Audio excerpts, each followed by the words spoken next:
नमस्कार। न्यूज़ के खास कार्यक्रम जीडीपी में आपका स्वागत है। मैं हूं देवेंद्र कुशवाहा। आज बात करेंगे जीडीपी को लेकर। जीडीपी यानी कि ग्रॉस डोमेस्टिक प्रोडक्ट। जैसा कि आप सभी जानते हैं कि केंद्रीय वित्त मंत्री निर्मला सीतारमण ने बजट पेश कर दिया है और इस केंद्रीय बजट में वित्तीय वर्ष 2023-24 में भारत की नाम मात्र की जीडीपी 10.5% पर आकी गई है, जो कि भारत की अर्थव्यवस्था के लिए महत्वपूर्ण है। ऐसे में जानना जरूरी हो जाता है कि आखिर जीडीपी क्या है।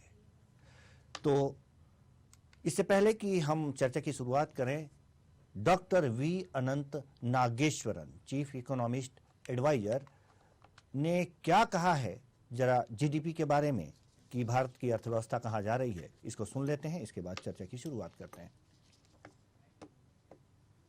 And importantly, for 24-25, they kept India's real GDP growth forecast at 6.8%. So they show an acceleration of India's GDP after a slight dip which they estimate for the next financial year. In fact, the presentation today is going to focus on this aspect, that India's GDP growth is poised to do better in the remainder of this decade, and that is the focus of this economic survey itself. तो GDP के बारे में हम चर्चा की शुरुआत करें तो सबसे पहले हम आपको अपने मेहमानों से परिचित करा दें कि आकाश जिंदल जी जो प्रसिद्ध अर्थशास्त्री हैं और आज हर टीवी चैनल की ज़रूरत है अर्थशास्त्र के मामलों में अपने कमेंट के लिए, अपने ज्ञान के लिए जाने जाते हैं और बिना इनसे बातचीत के कोई भी अर्थशास्त्र का प्रोग्राम पूरा नहीं हो पाता है। बहुत बहुत स्वागत है आपका हमारे इस कार्यक्रम में।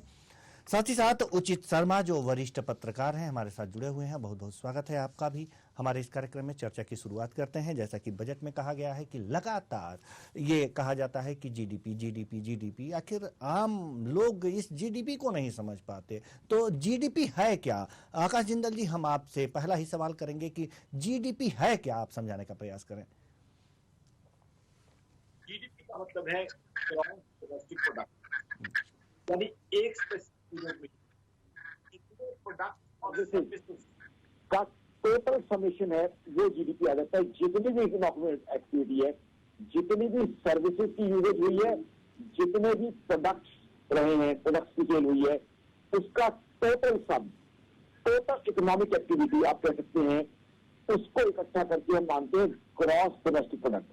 ये बताती है कि कारोबार कितना हो रहा है, इकोनॉमी की रफ्तार क्या है, इकोनॉमी की दिशा क्या है, इकोनॉमी की दशा क्या है।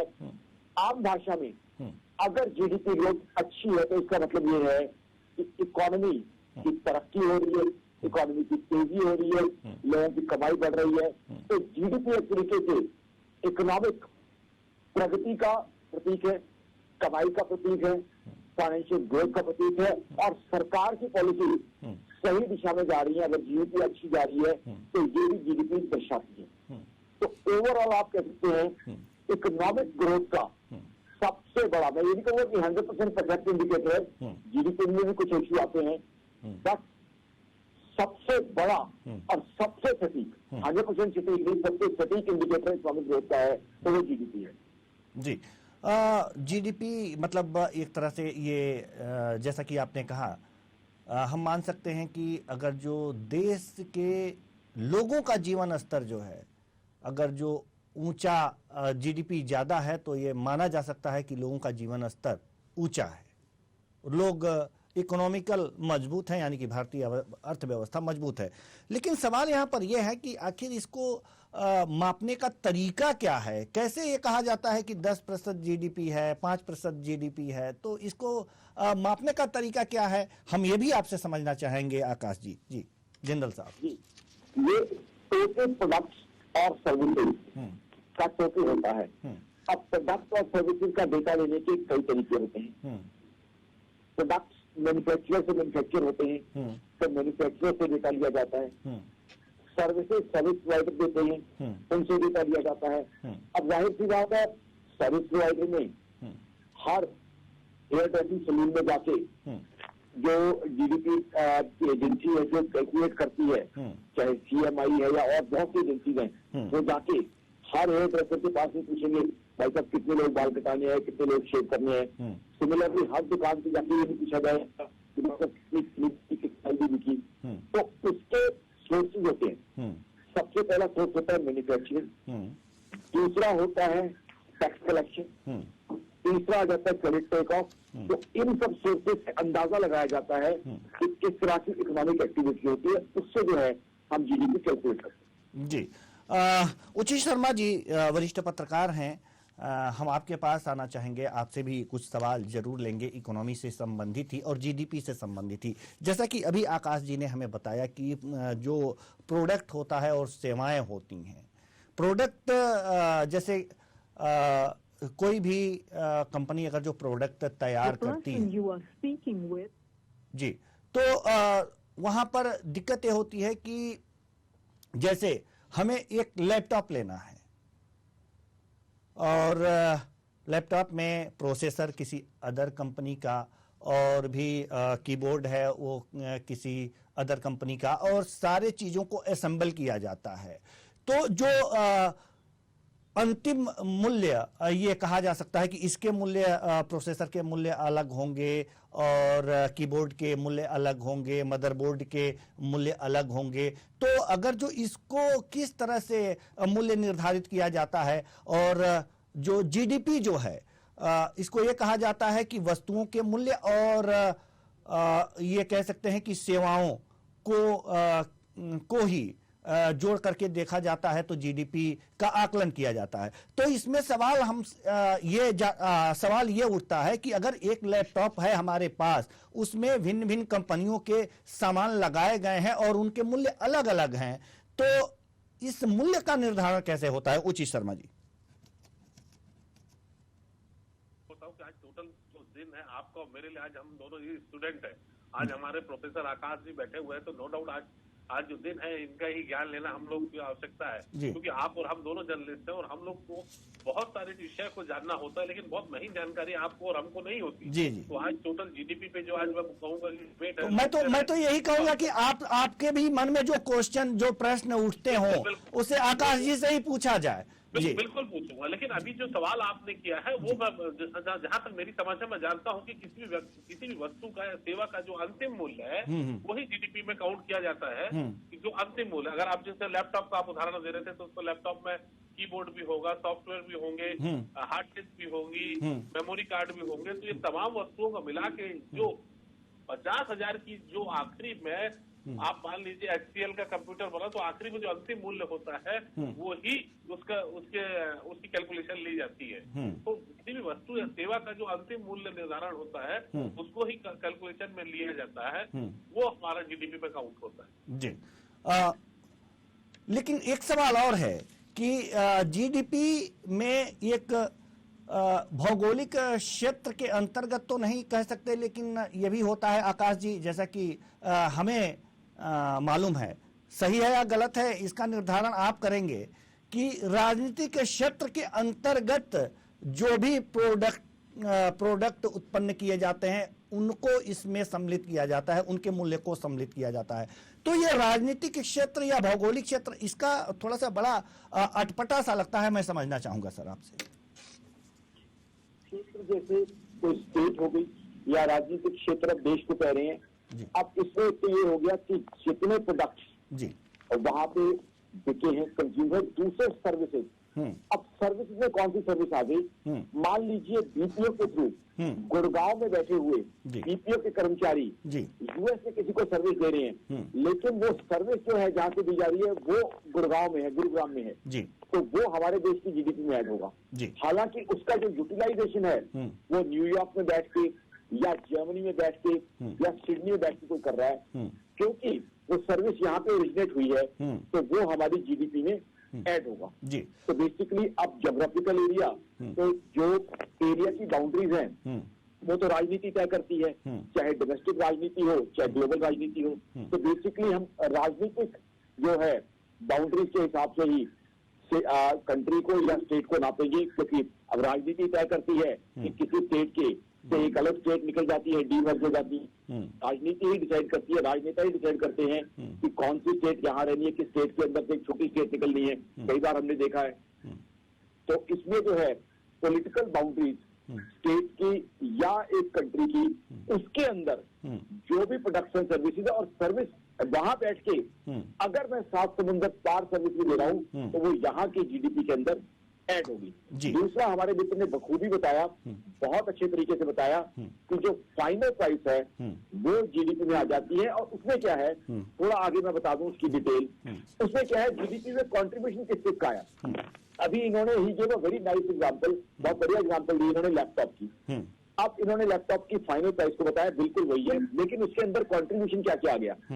उसके अंदर चिप सप्लायर का कंट्रीब्यूशन आ गया, उसके अंदर उसके कैबिनेट सप्लायर का कंट्रीब्यूशन आ गया, उसके अंदर उसके रॉ मटेरियल का आ गया, उसके अंदर असेंबली का कंट्रीब्यूशन आ गया, उसके अंदर वो जो ट्रांसपोर्ट है उसका कंट्रीब्यूशन आ गया। तो सबने उतना उतना जीडीपी में कंट्रीब्यूट किया। ओवरऑल कंट्रीब्यूशन उतने का ही हुआ जितने का लैपटॉप बिका है, बट कंट्रीब्यूशन किसका कितना है वो भी क्लियर है, क्योंकि चिप बनाने वाला, उसकी कैबिनेट बनाने वाला, उसकी इंटरनल वायरिंग देखने वाला, उसके कंपोनेंट सप्लाई करने वाला, उसकी मार्केटिंग करने वाली कंपनी, जो कंपनी जो वो ब्रांड ओन करती है, ना कि थर्ड पार्टी, उसको ट्रैवल करके ट्रांसपोर्ट करा के बेंगलोर में बना है तो लुधियाना में बेचने वाली कंपनी, वो सब, या फिर उसके बाद वो शॉप जहां पे वो बिका है, क्योंकि उसका हिस्सा भी आ जाएगा। उसमें अगर जो है 70,000 का लैपटॉप उसको मिला है, वो 80,000 का बेचेगा, तो वो सब के सब जो है जीडीपी के अंदर उतना कंट्रीब्यूशन उनका आ जाता है। ऐसा भी देखा गया है आकाश जी की जो विदेशी कंपनियां हैं यहाँ आकर के प्रोडक्ट अपना उत्पादन करती हैं, यहाँ अपनी एक कंपनी स्थापित करती हैं और यहाँ उत्पादन करती हैं, तो क्या उनके द्वारा उत्पादित जो भी प्रोडक्ट हैं वो जीडीपी में काउंट किए जाएंगे? बहुत खूबसूरत आपका सवाल है। उत्पादन यहाँ करती है, क्योंकि आपके जो है प्रश्न में ही आंसर इसका छुपा हुआ है, क्योंकि उत्पादन यहाँ हुआ तो जीएसटी यहाँ आई, उस कमाई से जो इनकम टैक्स है वो यहाँ आया, और प्रोडक्शन हुआ मेरे देश में, तो जाहिर सी बात है वो मेरी जीडीपी के अंदर ऐड हो गया, क्योंकि वो कंपनी बाहर की है, कंपनी के मालिकाना हक का कुछ हिस्सा बाहर की कंपनी का है। हो सकता है 100% ओनरशिप उनके पास हो सकता है, 40% हो, क्योंकि किसी क्षेत्र में 100% एफडीआई हम अलाउ करते हैं, किसी में 60%, किसी में कितनी।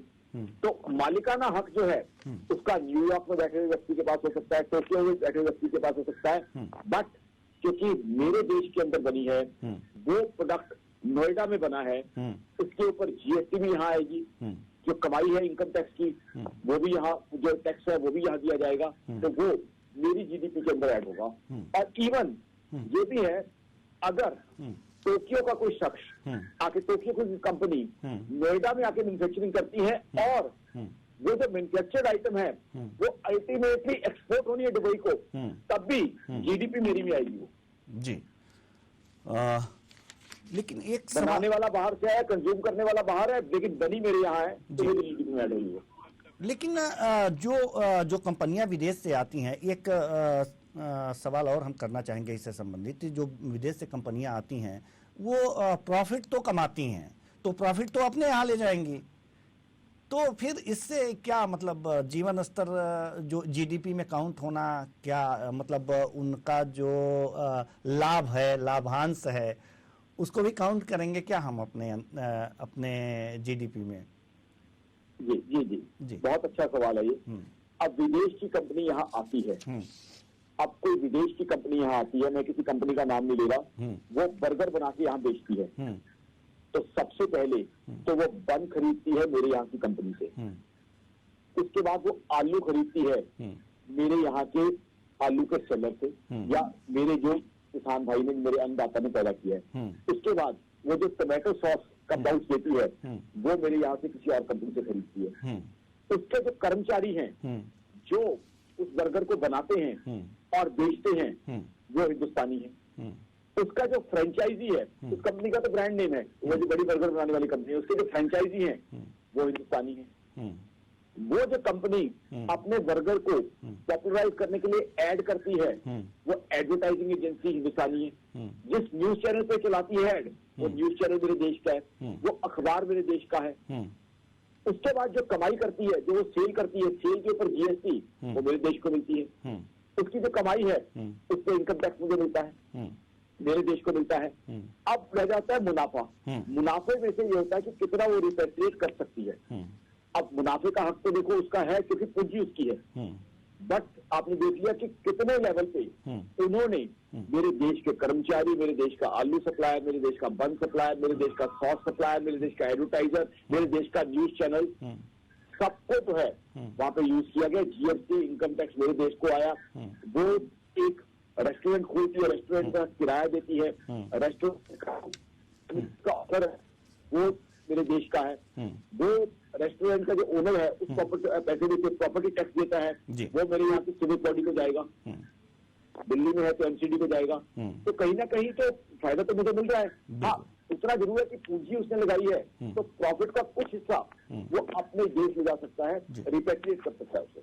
जी उचित शर्मा जी, हम आपके पास आना चाहेंगे। चूंकि बात कंपनियों की हो रही है और विदेशी कंपनियों की हो रही है, तो विदेशी कंपनियां भारत में अपना यूनिट लगाती हैं, और यूनिट लगाने में क्या क्या वो चीज़ें देखती हैं और क्या सरकार उनको प्रोवाइड करा पाती है, दिक्कतें क्या क्या आती हैं?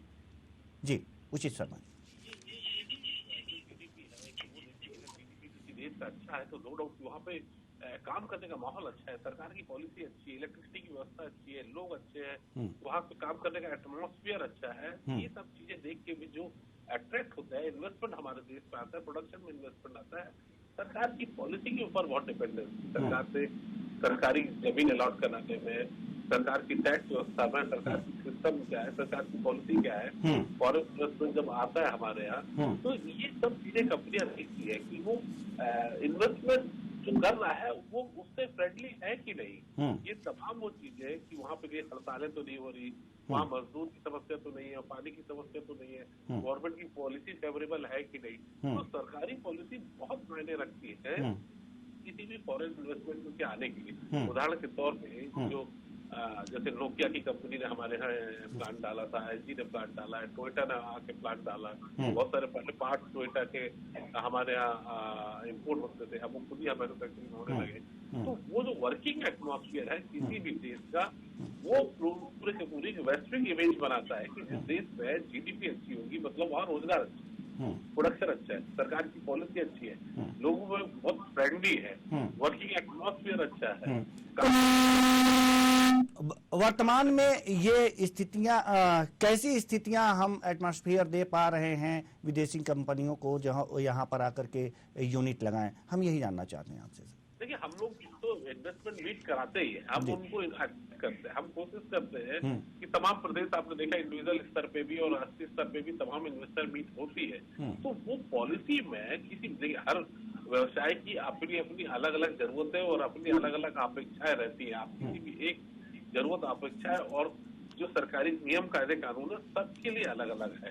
ऑटोमोबाइल इंडस्ट्री के लिए कुछ अलग होगा, तो सॉफ्टवेयर इंडस्ट्री के लिए कुछ अलग होगा, तो टेक इंडस्ट्री के लिए कुछ अलग होगा, कोक इंडस्ट्रीज के लिए, पेय पदार्थों के लिए अलग होगा, फूड एंड बेवरेजेस के लिए अलग होगा। तो पॉलिसी कुछ फ्रेंडली चाहते हैं कि जो ग्लोबली एक्सेप्टेंस जिसको वैसी पॉलिसी को होनी चाहिए कि जो पॉलिसी ऐसी जो है चाइना में हो, जापान में हो, पाकिस्तान में हो, दुबई में हो, इंडिया में हो, तो बहुत सारी चीजें देखिए इनको लेके कई चीजें बहुत फ्रेंडली रखते हैं। जैसे दुबई आप देखें, यूएई में ये सब चीजें बहुत फ्रेंडली है। वहाँ टैक्स पहले तो टैक्स फ्री जोन था, अब वहाँ टैक्स लगने लगे हैं, तो लोग वहाँ अट्रैक्ट होते हैं ऐसी जगह पे जहाँ पे उनको कम टैक्स की लायबिलिटी पड़े, कम जो सरकारी झंझटों से बहुत कम मुक्ति मिले, सिंगल विंडो सिस्टम में उनको अनुज्ञा मिल जाए, एनओसी जारी हो जाए, प्रोडक्शन को लेके बहुत ज्यादा सरकारी लाल की तताही में ना पड़े।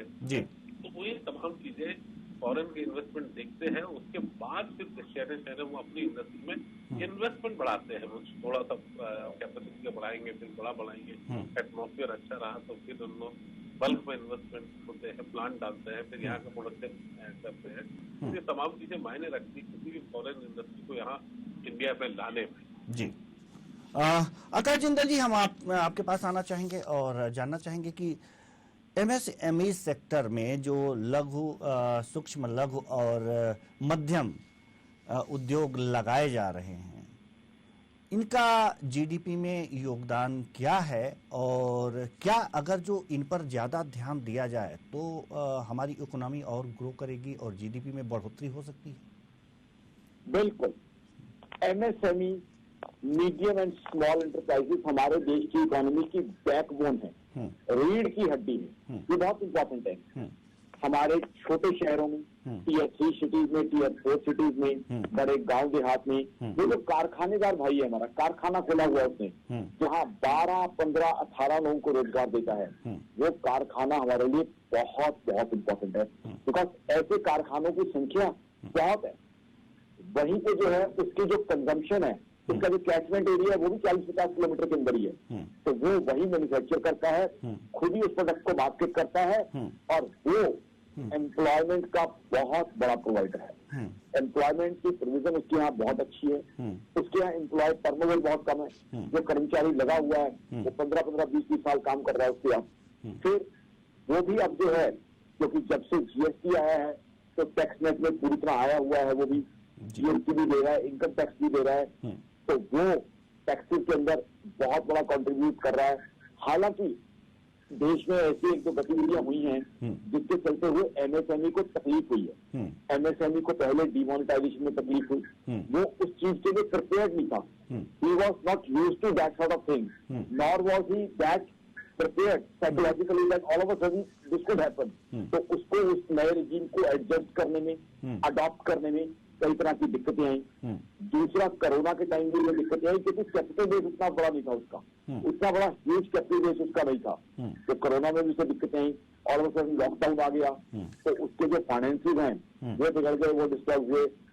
बट मेरे हिसाब से मैं सभी नेशनल चैनल से सरकार को ये रिक्वेस्ट करता हूं कि देश की इकोनॉमी को, देश की जीडीपी को बढ़ाना है तो एमएसएमई को बढ़ाइए। एमएसएमई का कंट्रीब्यूशन बहुत बड़ा हो सकता है, और मेरी ऑर्गेनाइजेशन आकाश जिंदल का मानना है कि एमएसएमई को अगर अच्छे तरीके से सपोर्ट किया जाए, 18 से 20% देश की ओवरऑल जीडीपी की बात कर रहा हूं मैं, विद इन मैन्युफैक्चरिंग नहीं, ओवरऑल जीडीपी के अंदर एमएसएमई कंट्रीब्यूट कर सकते हैं। क्योंकि हमारे देश का कॉम्पोजिशन ऐसा है, हमारे देश का जो है, हमारा हिंदुस्तान गांव में रहता है, छोटे छोटे शहरों में रहता है। मैं खुद एक बहुत छोटे शहर का रहने वाला हूँ, तो मैं आई कैन अंडरस्टैंड दैट कि वो जो कारखानेदार है वहाँ का, वो कितना रेलिवेंट है इकोनॉमी के लिए, लोकल इकोनॉमी के लिए, स्टेट इकोनॉमी के लिए, सेंट्रल इकोनॉमी के लिए। और वो बड़ा इन्वेस्टर नहीं है जो अमेरिका से आता है या इन्वेस्टमेंट करता है, 5 साल बाद उसे लगता है कि यहाँ पे इसकी इन्वेस्टमेंट फंडिंग के लिए तो ऑल ओवर सडन चला जाता है। वो जो कारखानेदार वहां बैठा हुआ है, वो 30 साल से 40 साल से शायद दूसरी या तीसरी जनरेशन है उसकी, तो ही कमिटेड टू योर इकोनॉमी, इसलिए हमारे लिए बहुत बहुत इंपॉर्टेंट है। जी, एमएसएमई क्षेत्र हमारे लिए बहुत इम्पोर्टेंट है। एक सवाल और हम करना चाहेंगे, उससे पहले हम उचित शर्मा जी से जानना चाहेंगे कि आपके मन में कोई और सवाल अगर जो हैं तो हमारे अर्थशास्त्र, हमारे प्रसिद्ध अर्थशास्त्री आकाश जिंदल जी हैं, इनसे आप कर सकते हैं। उचित शर्मा जी।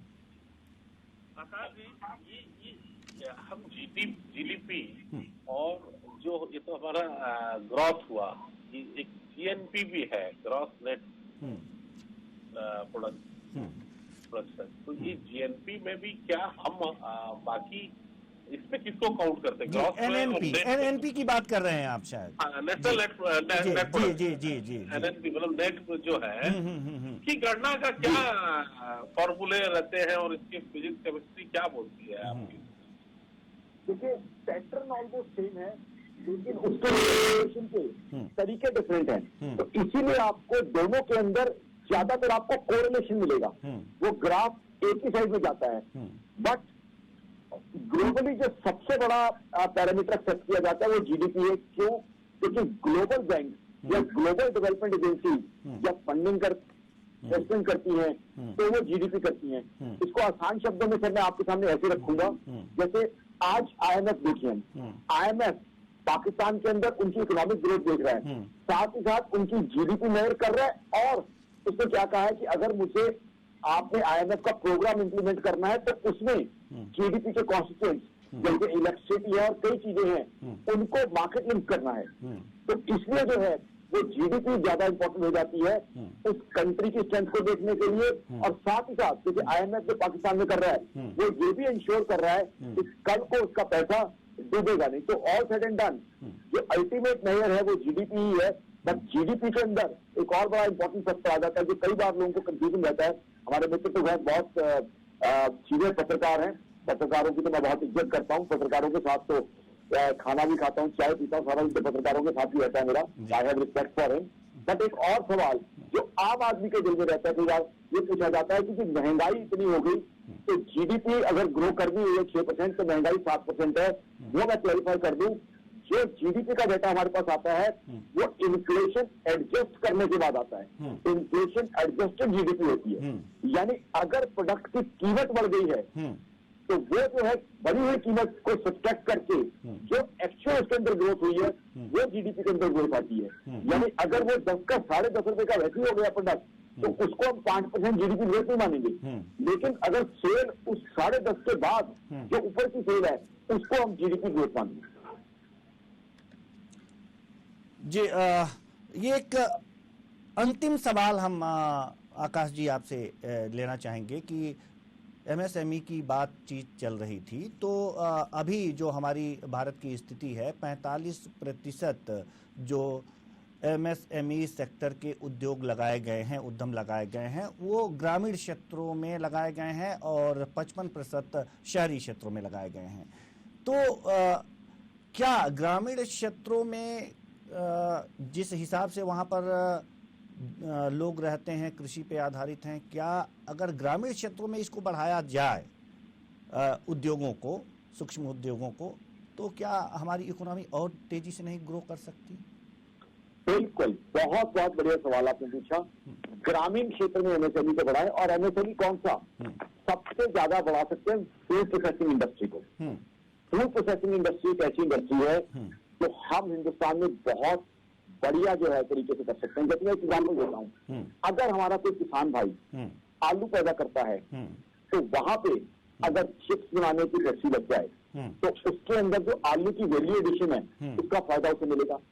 ट्रांसपोर्टेशन कॉस्ट जो है काफी बच जाएगी, सिनर्जीज हो जाएगी। और उससे भी बढ़िया ये हो अगर वो हमारा किसान भाई ही चिप्स बनाना शुरू कर दे। वो दो भाई हैं, दोनों का खेत है, तो एक भाई जो है आलू उगा रहा है, दूसरा चिप्स बनाना शुरू कर दे। सिमिलरली एक किसान के जो है खेत में संतरे उग रहे हैं, दूसरा उस संतरे के जूस की पैकिंग करके बेचना शुरू कर दे। तो एग्रो इंडस्ट्री के लिए बहुत बहुत पोटेंशियल है हमारे यहाँ। एग्रो इंडस्ट्री के लिए नेमत पोटेंशियल है, और एग्रो इंडस्ट्री एमएसएमई सेगमेंट में गांव देहात में लग सकती है, और उससे गांव देहात के अंदर एम्प्लॉयमेंट जनरेशन बहुत ज्यादा हो जाएगी। आज हमें नहीं भूलना चाहिए मेरे मित्र, आप तो खुद बहुत नॉलेज रखते हैं, अनएम्प्लॉयमेंट 8% पे है रशिया यूक्रेन वॉर के कारण।